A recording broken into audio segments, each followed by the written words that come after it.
अजिंक्य भाऊ, आता तुम्ही काय सांगाल 2029 साठी काय तयारी? काय जी 2014ला गेली, 2019ला गेली, 24ला गेली, तीच 29ला करायची. वेगळं काय नाही. काय तयारी म्हणजे काय विजन, काय स्वप्न, काय?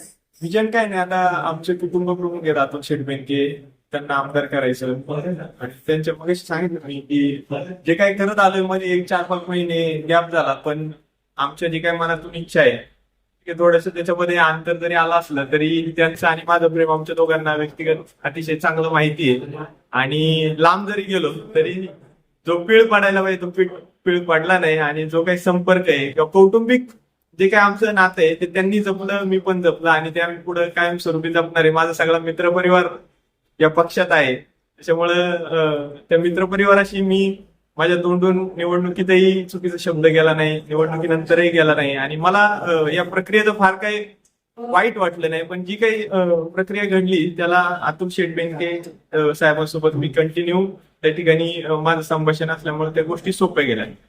नीलम गोलक मगाशी अतुल बेनके यांना असं म्हणाल्या की मी सुद्धा राष्ट्रवादी काँग्रेस सोबत आहे, जय राष्ट्रवादी असं म्हणाल्या. तुमच्या काय भावना?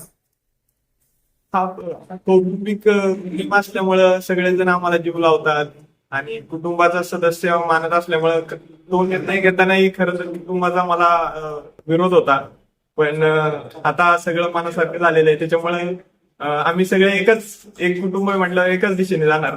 एक कुटुंब, बेनके कुटुंब, गोलक कुटुंब, वायाळ कुटुंब एकत्र भविष्य काळामध्ये सासरी व सुद्धा राष्ट्रवादी काँग्रेसमध्ये दिसतील पाहिला. नातेसंबंध आता देवराम शेठ आणि माझे नातेसंबंध आहेत, पण आमचा राजकीय थोडा वेगळा होता. आता त्यांचा राजकीय निर्णय काय आहे ते तुम्ही त्यांना विचारलं पाहिजे. पण जावई म्हणून काही प्रयत्न राहील पक्षवाढीसाठी?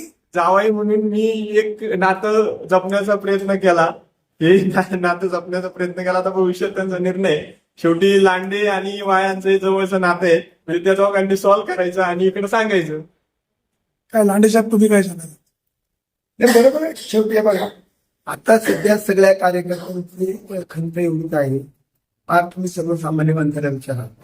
अतुल शेठ बेनके साहेबांना खरं तर तालुक्यामध्ये नेतृत्व करत असताना त्यांनी खूप एक चांगल्या प्रकारचं काम बेनके साहेबांनी केले.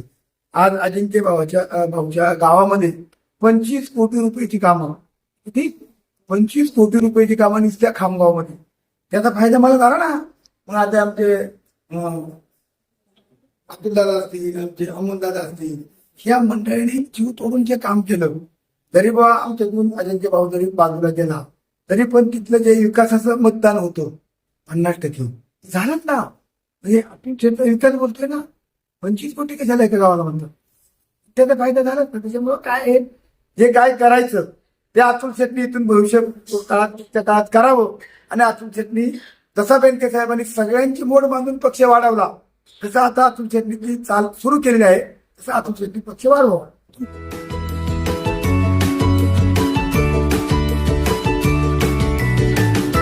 बातम्या शेतीच्या, बातम्या मातीच्या,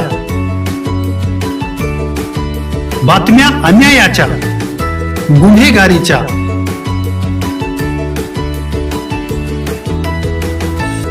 राजकारणाच्या आणि समाजकारणाच्या, शोषणाविरुद्ध बुलंद आवाज, जनसामान्यांच्या हुंकाराची गाज, सत्कार्याला प्रोत्साहन, दुष्कृत्याला अनुशासन, निर्भीड, निस्पृह, सडेतोड, बेधडक आणि रोखटोक म्हणजेच विघ्नहर टाइम्स. शोध बातमीचा, ध्यास सत्याचा. आपलं चॅनल, आपली बातमी. सबस्क्राईब तर कराच, पण बेल आयकॉनवर क्लिक करायलाही विसरू नका.